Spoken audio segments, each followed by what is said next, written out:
সকল ছাত্রকে আমার আজকের ক্লাসে স্বাগত জানাই। প্রত্যেকে ভালো আছো নিশ্চয়ই, মন দিয়ে পড়াশোনা করছো।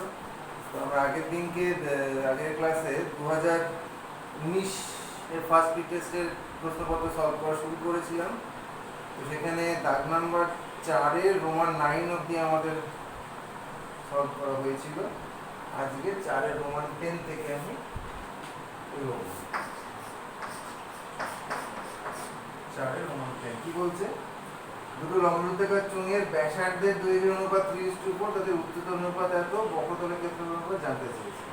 তুমি প্রথমেই লিখে নেবে, ধরা যাক চোঙ দুটির ব্যাসার্ধের দৈর্ঘ্য যথাক্রমে R1 একক, R2 একক এবং উচ্চতা যথাক্রমে H1 একক, H2 একক। প্রশ্ন অনুসারে R1/R2 তোমাকে দেওয়া আছে 3/4 এবং উচ্চতার অনুপাত মানে H1/H2 সেটা তোমাকে দেওয়া আছে 6/5। তোমরা জানতে চাই বক্রতলের ক্ষেত্রফলের অনুপাত। দেখো প্রথম যে চোঙটা তার বক্রতলের ক্ষেত্রফল ধরো বড় হাতের S1 কত হচ্ছে 2πr1 h1 বর্গ একক। যখন দেওয়ানি তাহলে বর্গ একক এটাই ভালো।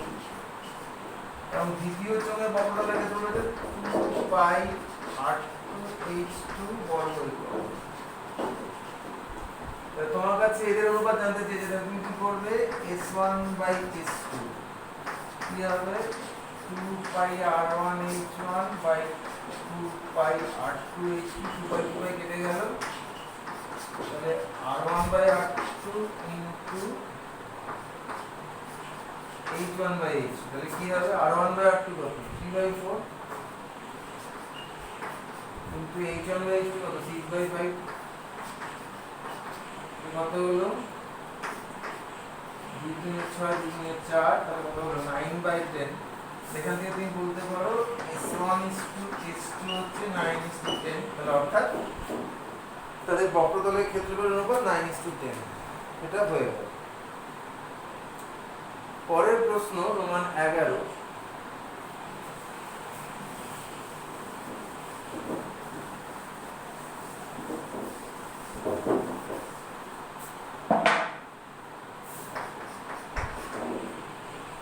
হচ্ছে একটি আয়তঘন, তার তল সংখ্যা a। আয়তঘন তল সংখ্যা কত? 4টে দেওয়াল আর মেঝে আর ছাদ, তাহলে হলো 6। ধার সংখ্যা b, ধার সংখ্যা মানে নাম্বার অফ এজেস। ধার কটা? স্ট্যান্ডিং ধার 4টে, ওদিকে 4টে, নিচে 4টে, তাহলে কত হলো? 12টা। ধার সংখ্যা 12। তারপর বলছে শীর্ষবিন্দু সংখ্যা c। শীর্ষবিন্দু কত? 8টা, C8। কর্ণের সংখ্যা d, নাম্বার অফ ডায়াগোনালস কত হবে? 4টে। এগুলো তুমি আগে লিখে দেবে। এবার তোমরা জানতে চেয়েছে a minus b plus c plus d। বুঝলে? 6 মাইনাস 12 প্লাস 8 প্লাস 4, তাহলে 12 চলে গেলে কত হলো? 6। আচ্ছা, নেক্সট রোমান 12 ডাক্তারে দিচ্ছি লাইন অফ সেপারেশন।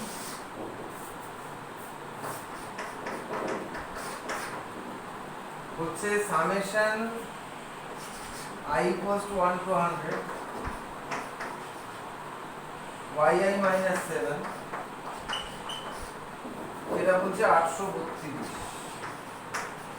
তোমার কাছে y বার জানতে চাইছে, মানে y এর গড় কত। তুমি সামেশনটা অপারেট করলে কি হবে? Summation I equals to 1 to 100 yi minus summation I equals to 1 to 107 equals to 835। এটা যেরকম আছে সেরকম লিখে দিলাম, সামেশন 1 to 100 yi। 7 কে 100 বার যোগ করলে কত হবে? 700, তো 835। এখান থেকে তুমি পাচ্ছ summation I equals to 1 to 100 yi। 700 বসে গেলে কত হচ্ছে? 1535। এবার দেখো y বার তার মানে summation I equals to 1 to 100 yi, তাকে কি 100 দিয়ে ভাগ, মানে কত? 1535 বাই 100, মানে কত হবে 15.35, এটা হবে তোমার y কর্ড।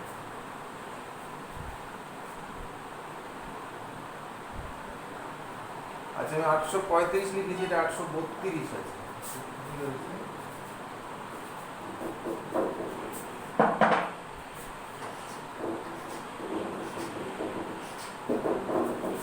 এই দুটো জায়গাতে 2 হবে।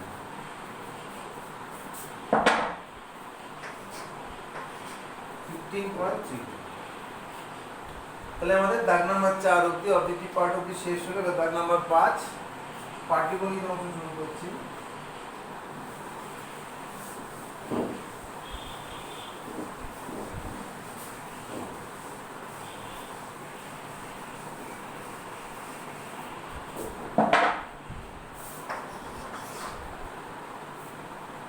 কোন মূলধনের 2 বছরের সরল সুদ আর চক্রবৃদ্ধি সুদ যথাক্রমে 400 টাকা 410 টাকা হলো এই মূলধনের পরিমাণ আর সুদের হার জানতে চেয়েছি।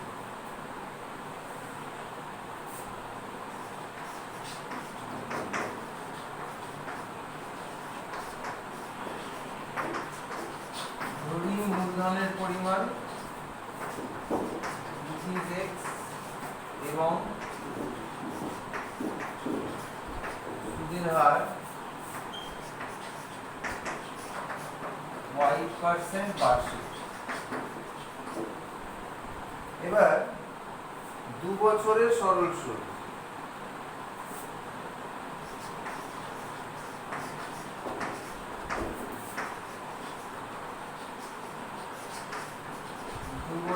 সরল সুদের পরিমাণ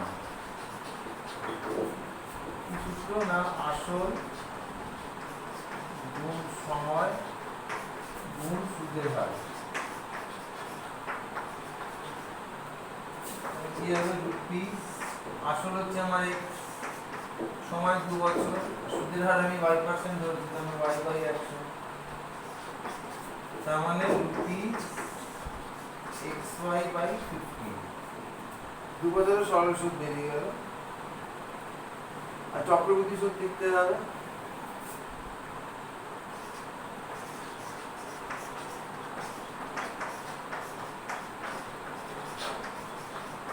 বছরের চক্রবৃদ্ধি সুদের পরিমাণ, আচ্ছা সূত্রটা কি, আসল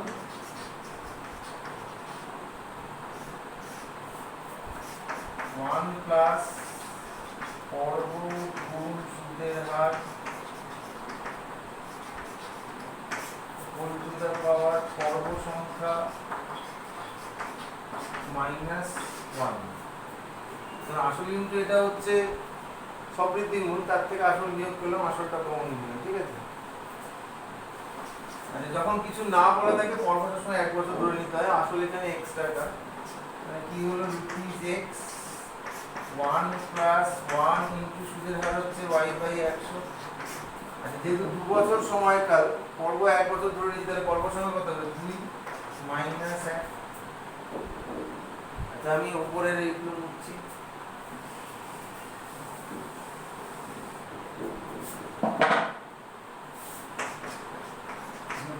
x0 মানে 7, সেকেন্ড ব্র্যাকেট ভেতরে হচ্ছে 1 প্লাস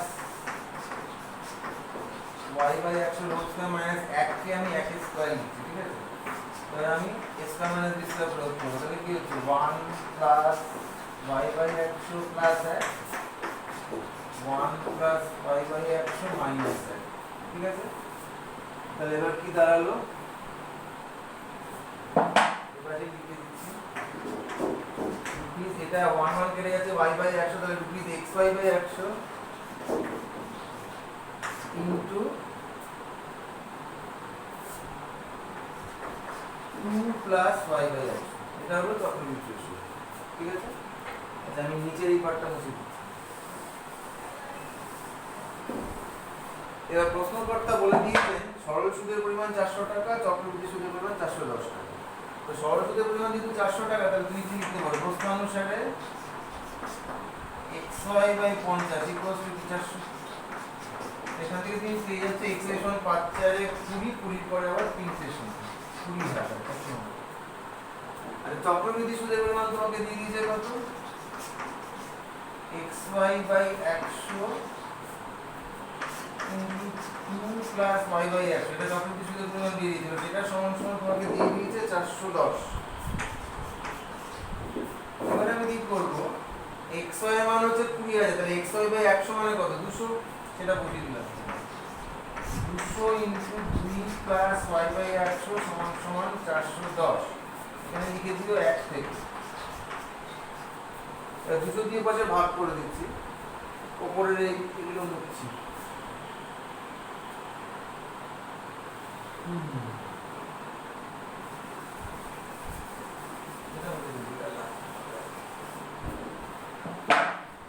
পরের ধাপে লিখছি,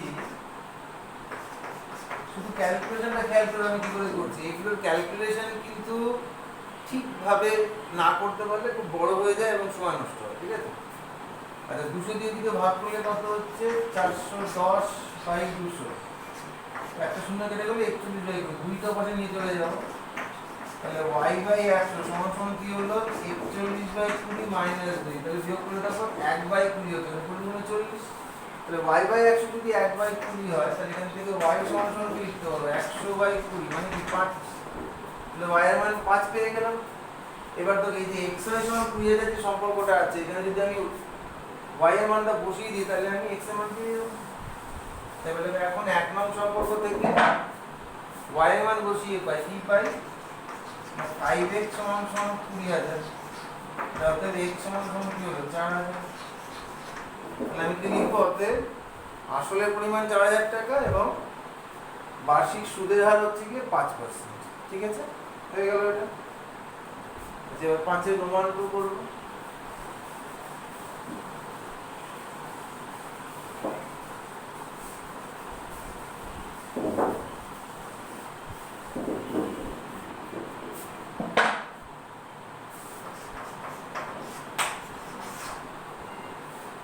কোন মূলধন একই বার্ষিক শতকরা সরল সুদের হারে 7 বছরে সুদে আসলে 7100 টাকা, 4 বছরে সুদে আসলে এত টাকা হলে মূলধন বার্ষিক শতকরা সরল সুদ, খেয়াল করবে সরল সুদ কিন্তু, ঠিক আছে, সরল সুদের হার নির্ণয় করবে।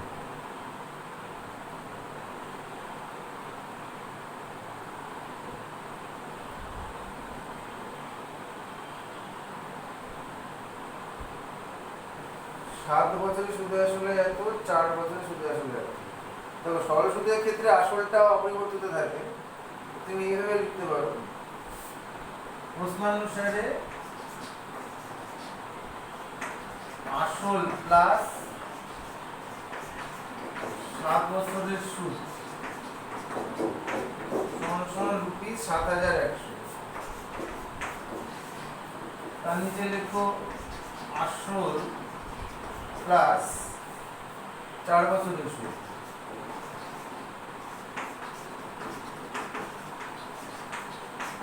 সমান সমান করেছে রুপিস 6200। এবার যদি তুমি বিয়োগ করে দাও, তো আসল কেটে যাচ্ছে 4 বছরের সুদ থেকে, 7 বছরের সুদ থেকে 4 বছরের সুদ বিয়োগ করলে কত থাকে, 3 বছরের সুদ।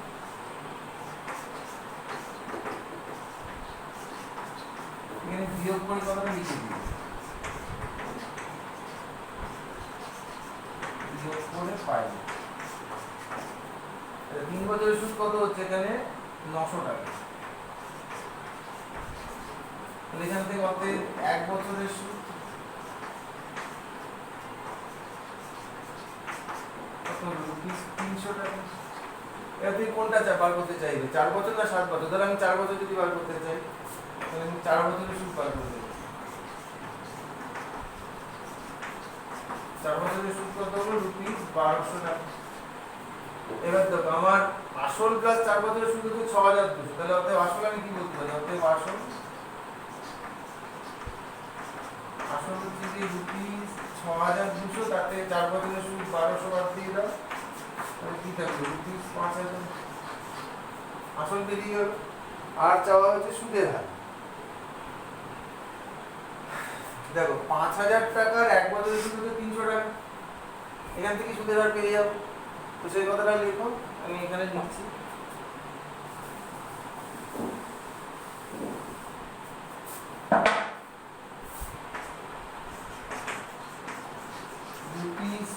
5,000-এর 1 বছরের সুদ কত টাকা? 300 টাকা। আমাকে সেখানে 5,000 থেকে ওটাকে 100 টাকা বানাতে হবে, তাহলে কি একবার লিখে দিচ্ছি রুপিস 100 টাকা এর 1 বছরের সুদ কি হবে? 5,000 থেকে 100 তে আসতে কি 50 দিয়ে ভাগ করতে হচ্ছে, আমাদের 50 দিয়ে ভাগ করলে 6 টাকা। তাহলে কি 100 টাকার 1 বছরের 6 টাকা, তাহলে কি অতএব সুদের হার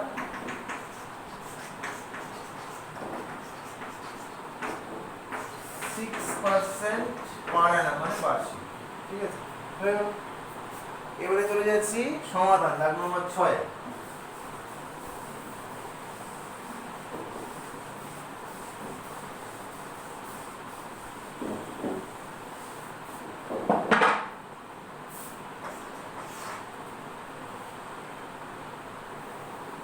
দেওয়া আছে x minus a by x minus b plus তার রেসিপ্রোকালটা আছে x minus b by x minus a is equals to তোমাকে দেওয়া আছে এইটা a square plus b square by a। তবে এই অঙ্কটা তুমি যদি ঠিকভাবে ক্যালকুলেশন করতে পারো তাহলে তোমার সময় এবং শ্রম দুটোই বাঁচবে, কিন্তু তা না হলে কি হবে সেটা তুমি নিজে এক্সপেরিয়েন্স করাই ভালো আমি বলার থেকে। ঠিক আছে, এটাকে আরেকটা স্টেপ লিখছি আমি x minus a by x minus b plus x minus b by x minus a। দেখো a স্কয়ার বাই ab মানে কি a বাই b, আর b স্কয়ার বাই b মানে কি b বাই a। তবে কোন হবে a এর অনন্য কে আবার a এর অনন্য কে। তাই আমি একটা জিনিস করছি এখানে, ধরি x minus a by x minus b সেটাকে আমি y ধরছি, আর a by b এটাকে আমি p ধরছি। তাহলে দেখো অনেক হালকা হয়ে যাবে সমীকরণ। তাহলে কি দাঁড়াচ্ছে y plus 1 by y equals to p plus 1 by p। পরের ধাপটাকে লিখছি y minus p plus 1 by y minus 1 by p equals 0, বা এটা y minus p এর মধ্যে থাক, এটা হয়ে যাবে দেখো p minus y by py equals to 0। এবার দুটো থেকে y minus p কমন নিচ্ছি, কমন নিলে কি হবে 1, এখানে যেহেতু p minus y আছে তাই কমন নেওয়ার পর এটা মাইনাস হয়ে গেল, এটা 0।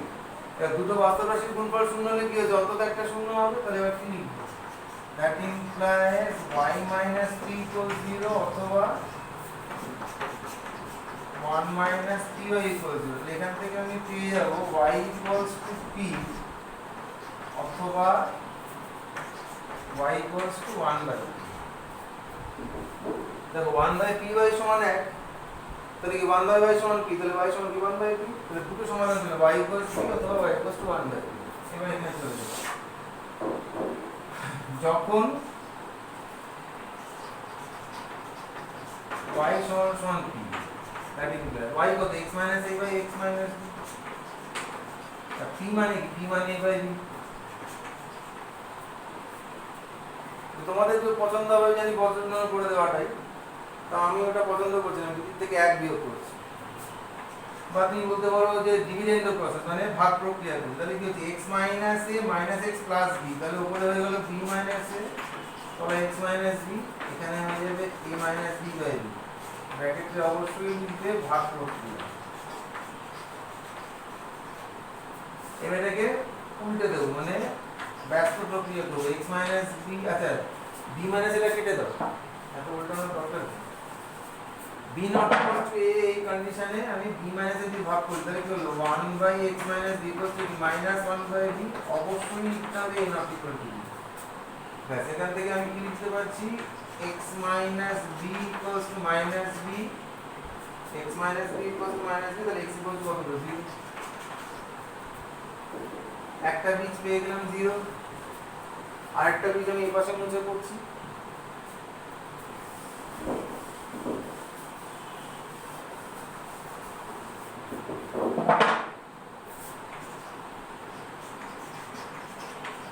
যখন y equals to 1 by p, তো y কি ছিল x minus a by x minus b, R 1 by p মানে কি উল্টো হয়ে যাবে b by a। আবার আমি সেই ভাগ প্রক্রিয়া করছি, তাহলে এদিকে হয়ে গেল b মাইনাস a, এখানে x মাইনাস b, এখানে b মাইনাস a, এখানে a। অবশ্যই কিন্তু ভাগ প্রক্রিয়া a not equal to b শর্তে এটা কেটে গেল, কেটে গেলে দেখো x মাইনাস b সমান সমান a। তাহলে x ইকুয়াল টু কি পেয়ে গেলাম, a প্লাস b। তাহলে উত্তরটা কিভাবে লিখতে হবে সেটা দেখে নাও, ওটা খুব ইম্পর্টেন্ট।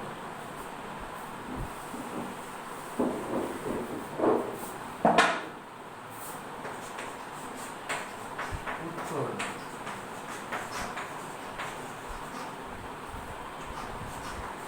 প্রদত্ত দ্বিঘাত সমীকরণের প্রাপ্ত বীজদ্বয়, প্রাপ্ত বীজদ্বয় একটা শূন্য আর একটা ইকুয়াল, ঠিক আছে। আচ্ছা 2 নম্বর 6-2, এটা প্রশ্নের অঙ্ক বলি, 2 অঙ্ক বিশিষ্ট একটি সংখ্যার একক স্থানীয় অঙ্কটি দশক স্থানীয় অঙ্ক থেকে 6 বেশি, অঙ্কদ্বয়ের গুণফল সংখ্যাটির চেয়ে 12 কম, সংখ্যাটি নির্ণয় করতে বলেছে। খুব ভালো কথা।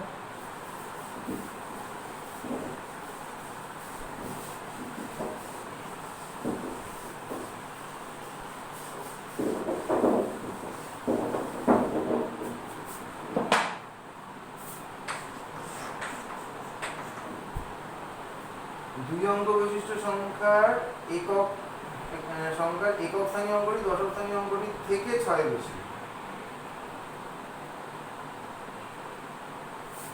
ধরি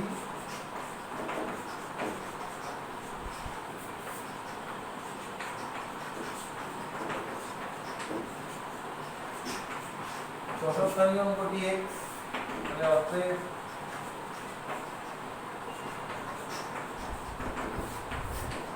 একক স্থানীয় অঙ্ক কি হয়ে যাবে, x প্লাস 6 6 বেশি। একক স্থানীয় অঙ্কটি দশক স্থানীয় অঙ্ক থেকে 6 বেশি হলো। তাহলে অতএব দুই অঙ্কের সংখ্যাটি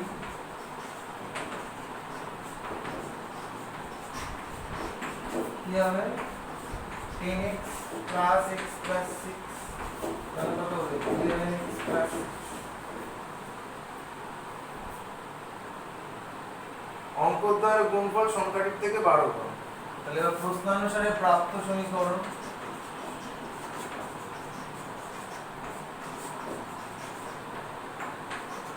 কি হবে, অঙ্কদ্বয়ের গুণফল মানে x ইনটু x প্লাস 6, সেটা বলছে সংখ্যাটির থেকে 12 কম।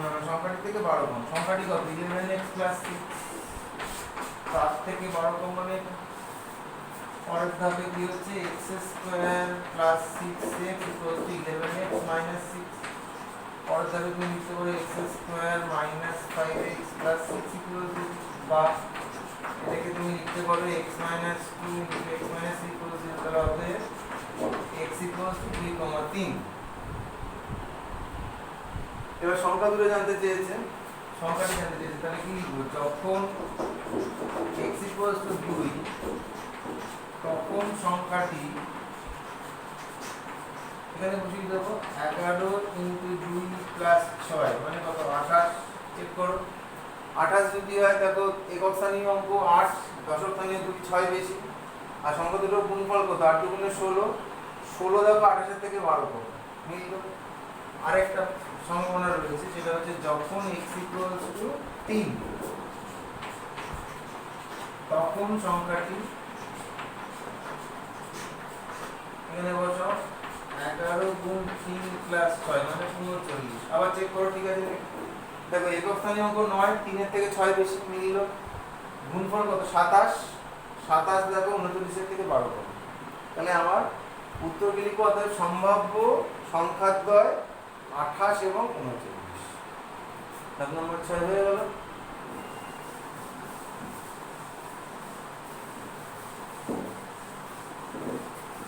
আচ্ছা এখানে মার্ক ডিস্ট্রিবিউশনটা বললে ভালো হতো, ভুলে গেছি বলতে, যে মুছেও ফেললাম, বলে দিচ্ছি পরের অঙ্ক থেকে মার্ক ডিস্ট্রিবিউশনটা আমি বলে দেবো। এখানে ধরো সমীকরণ কর, এখানে তো 3 নম্বর আছে, ধরো প্রথমটা যেটা সমাধান করতে দিল ওখানে নম্বরটা এরকম ভাবে দেওয়া হবে, তুমি যদি ওটাকে ওই x এর দ্বিঘাত হিসেবে লিখলে যেটা, সেটার জন্য 1, আর উত্তর দুটোর জন্য প্রত্যেকের জন্য 1, তাহলে 1 প্লাস 1 প্লাস 1 এইভাবে ভাগ করা হয়। আর যে প্রশ্নের অঙ্কটা করা হলো ওখানে সমীকরণ গঠনের জন্য 1 থাকবে আর উত্তরের জন্য 2 থাকবে। ঠিক আছে, এবার দাগ নম্বর 7, 7 এর 1 প্রদত্ত 1/y minus 1/x, সেটা ভ্যারিজ অ্যাজ 1/x minus 1। এটা প্রামাণ্য হচ্ছে x ভ্যারিজ অ্যাজ y। এটা প্রমাণ। আমার মনে হয় এটা আমি আমার ক্লাসে করেছিলাম, যখন ভেদের ক্লাস করেছিলাম। যাই হোক, আবার এখানে যেমন করা হচ্ছে করি। এটার সাথে সরলনুপাতে আছে, তার মানে তুমি কি লিখতে পারো? 1/y minus 1/x by 1/x minus y, এটা হচ্ছে ধ্রুবক, ইকুয়ালস টু ধরো k1। অবশ্যই k1 টা ডিফারেন্ট ফ্রম 0। এবার কি হবে, বা এটা বিয়োগ করে কত x minus y by xy, আর এটা ইনটু উপরে x minus y করে দেব, নিচে 1 ইকুয়ালস টু কত হলো কি, বা উপরে হয়ে গেল x minus y whole square, নিচে হলো xy ইকুয়ালস টু k। আমাকে x ভ্যারিজের y দেখাতে বলেছে, খুব ভালো কথা। আমি এবার করব কি, উপরটাকে ভেঙে দেব, x square plus y square minus 2xy by xy সমান কত হলো কি। আচ্ছা, এবার আমি ওই কাছে চলে আসি। আমি যদি দুদিকে 2 যোগ করি তাহলে দেখো xy পার্টটা কেটে যাবে। 2 যোগ করে আমি লিখি x স্কয়ার বাই xy সমান সমান k প্লাস 2। এবারে দুদিকে 2 দিয়ে ভাগ করব, তাহলে x square plus y square by 2xy equals to k plus 2/2। এই অবধি হলো। এবারে আমি এটাতে যোগভাগ প্রক্রিয়া প্রয়োগ করব। যোগভাগ প্রক্রিয়া করলে কি হবে, x square plus y square plus 2xy তলায় হচ্ছে x square plus y square minus 2xy equals to k plus 4, আর তলায় হয়ে যাবে k। অবশ্যই ব্র্যাকেটে মেনশন করবে যোগভাগ প্রক্রিয়া দ্বারা। এবার আমি বাঁদিকের অংশটা মুছে দিচ্ছি।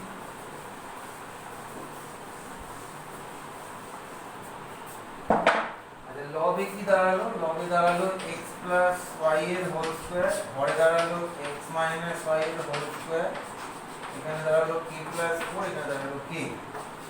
এবারে বর্গমূল নিয়ে নিচ্ছি, x plus y by x minus y plus minus root over of k1 ছিল, বুঝ করে গেছি, sorry, k1 plus 4 by k1, আমি এই ধ্রুবকটাকে k2 ধরে নিচ্ছি। আবার আমি যোগভাগ প্রক্রিয়া করি, তাহলে এদিকে হয়ে গেল 2x, নিচে হয়ে গেল 2y, এখানে হয়ে গেল k2 প্লাস 1, এখানে হয়ে গেল k2 মাইনাস 1। 2 কেটে গেল, এখান থেকে দেখো তুমি লিখতে পারো x বাই y সমান সমান ধ্রুবক, যেহেতু k2 ধ্রুবক। k2 কেন ধ্রুবক, কারণ k2 হচ্ছে k1 এর চচ্চড়ি, তাই তো, k1 দিয়ে তৈরি হয়েছে, তো k2 ধ্রুবক। তো x বাই y যেহেতু ধ্রুবক, তাহলে তুমি এখান থেকে বলতে পারো সৎসঙ্গে যে x ভ্যারিজের হয়। এটাই প্রমাণ করেছি। তো 7 নম্বর 2,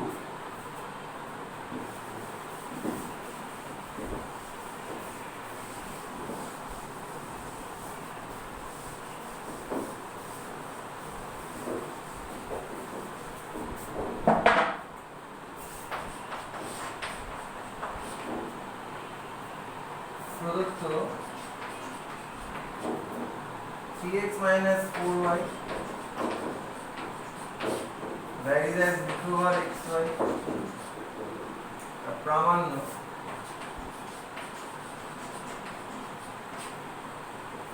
হচ্ছে x square plus y square varies as xy,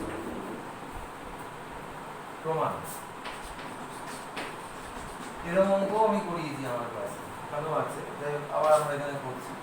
এটা যেহেতু সরলনুপাত আছে, তাহলে তুমি লিখতে পারো 3x minus 4y by root over of xy সমান সমান ধ্রুবক সমান সমান k1 ধরি। ভাগ করলে কি হচ্ছে দেখো, 3 into root over of x by y minus 4 into root over of y by x সমান সমান k1। এবার দুদিকে root over of x by y দিয়ে আমি গুণ করে দেব।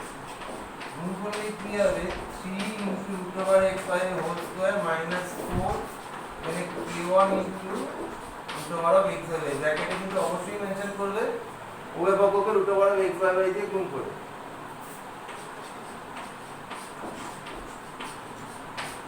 এটাকে বাঁদিকে নিয়ে আসে তাহলে কি হচ্ছে k1 into root over of x by y minus 4 equals ভালো করে লক্ষ্য করে দেখো x by y যদি চলো ভাবো তাহলে এটা root over of x by y এর সাপেক্ষে একটা দ্বিঘাত সমীকরণ। এবার সিদ্ধান্তের সূত্র প্রয়োগ করলে আমি লিখতে পারি root over of x by y কি হবে মাইনাস b তাহলে minus minus k1 plus minus root over of b square মানে মাইনাস k1 এর whole square minus 4 into a কত 3 into c কত মাইনাস 4 বাই 2a মানে 2 into 3 তাহলে কি দাঁড়ালো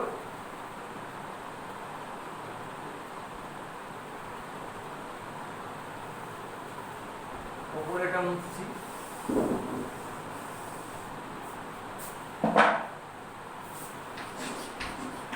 root over of x by y এটা হয়ে গেল k1 plus minus root over of এটা কত হলো k1 স্কয়ার এটা হয়ে গেল প্লাস 48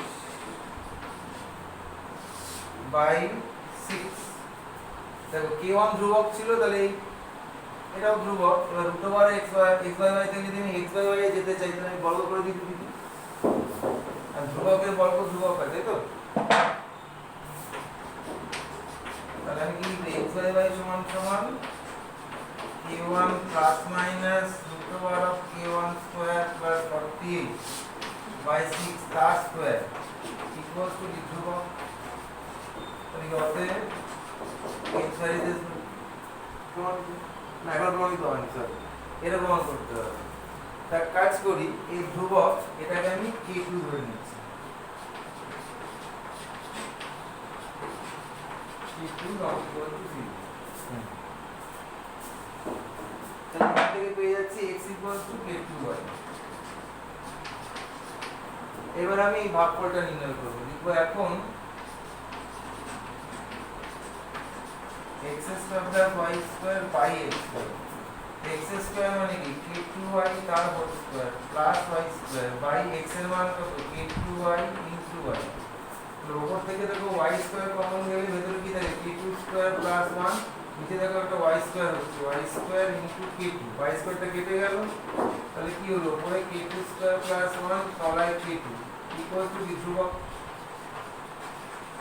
তাহলে k2 তো অ্যাকচুয়ালি ধ্রুবক তাহলে এই ভাগফলটা ধ্রুবক তাহলে এখান থেকে কি বলতে হবে অতএব x square plus y square that is x।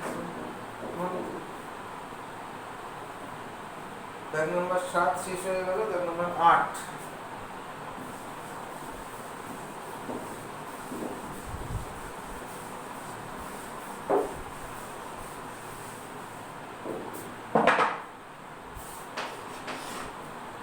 8 এর 1 নম্বর প্রদত্ত x by y সমান সমান a plus 2 by a minus 2 প্রামাণ্য এটা প্রদত্ত প্রামাণ্য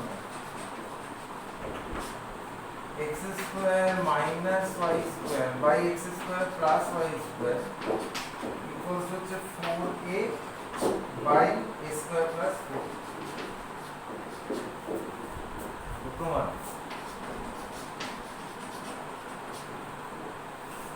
যেটা দেওয়া আছে যেটা তুমি লিখে নাও আমি তার পরের ধাপ লিখছি বর্গ করে দেবো উভয় পক্ষ বর্গ করে পাই তাহলে কি হবে x square by y square এখানে a প্লাস 2 হোল স্কয়ার তলায় a মাইনাস 2 হোল স্কয়ার।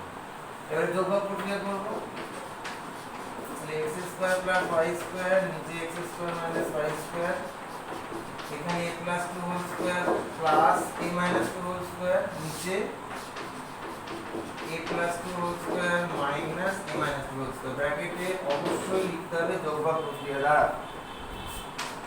মানে বাম দিকে যা আছে আপাতত থাক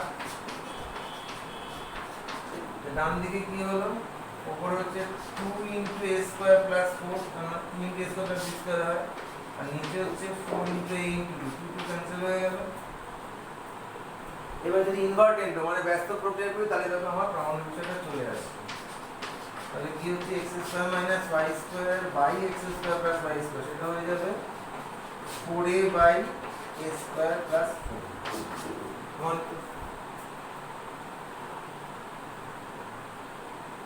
আচ্ছা, এবার 8 এর রোমান 2 তে যাচ্ছি।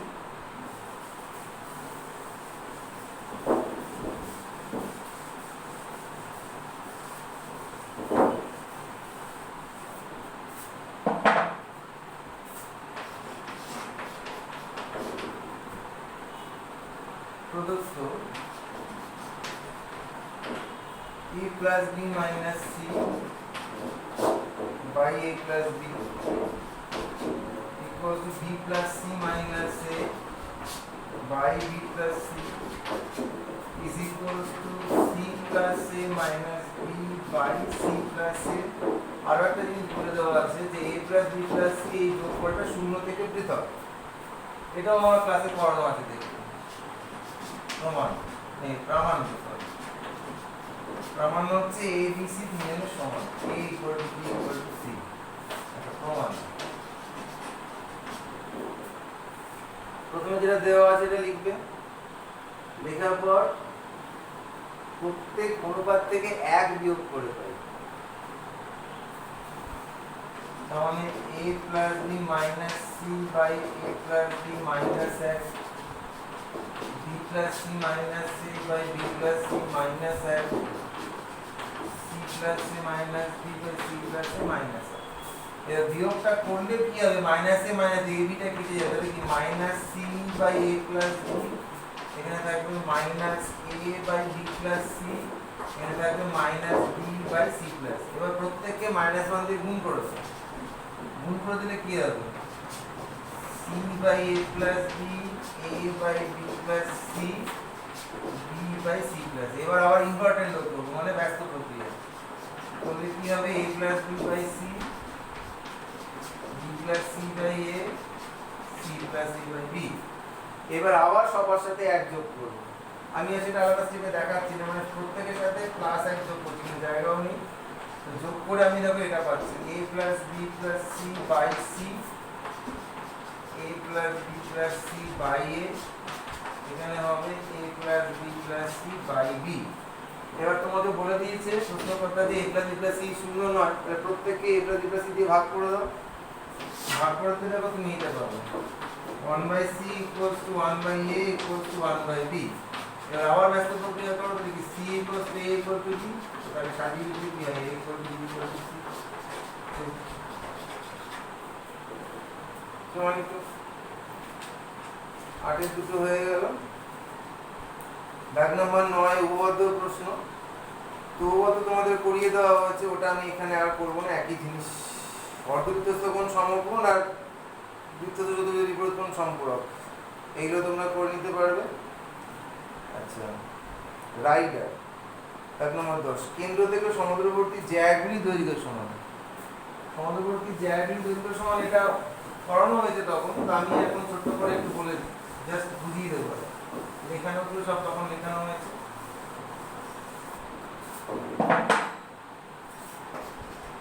দাগ নাম্বার 10,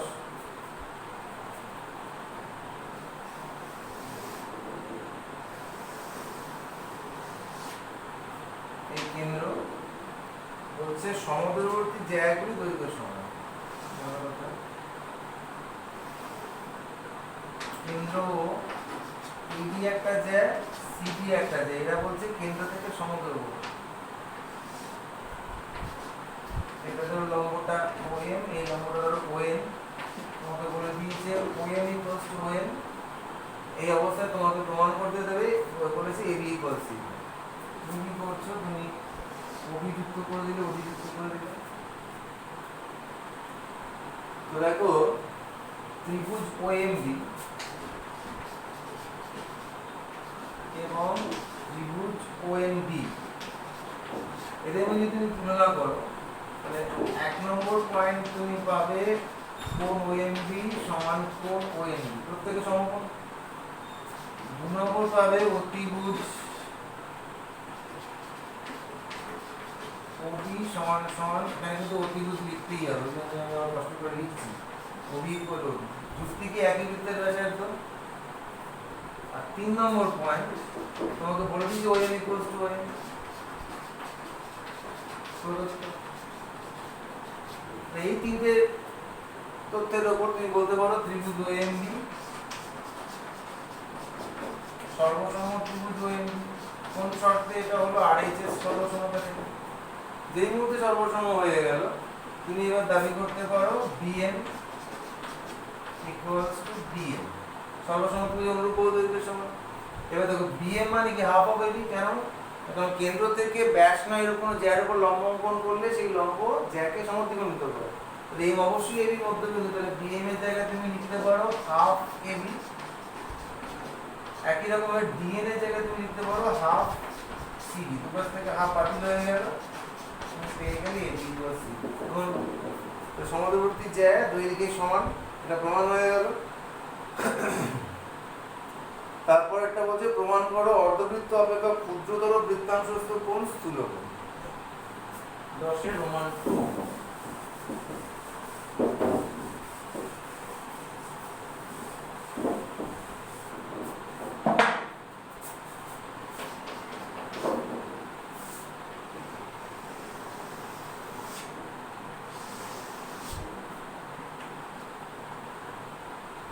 দেখো অর্ধবৃত্ত মানে বোঝো তো, ব্যাস দিয়ে দুটো অংশে ভাঙছে, ধরো AB ব্যাস, এটা অর্ধবৃত্ত।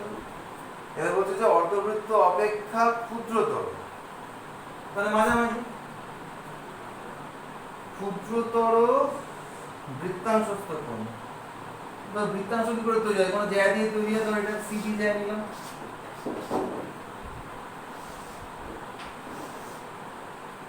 ধরো এই বিন্দুটা P, এই যে CPD কোণটা এটা স্থূলকোণ, এটা তোমাকে দেখাতে হবে। কিভাবে দেখাবো?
ধরো আমি এটা যুক্ত করলাম,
দেখো আমি যদি এপি আর পিবি যুক্ত করি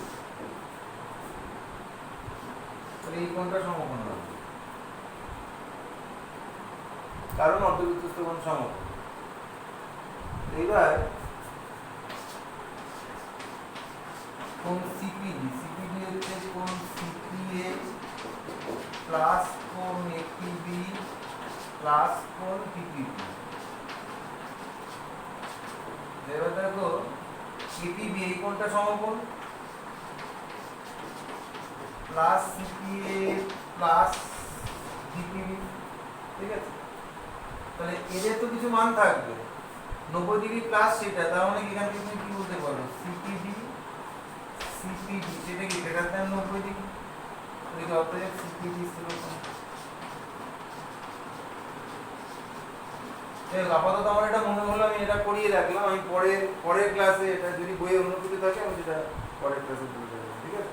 তো আজকে আপাতত এখানে শেষ করছি, নেক্সট ক্লাসে আমরা আবার পরের অংশ থেকে দেবো, ঠিক আছে? ততক্ষণের জন্য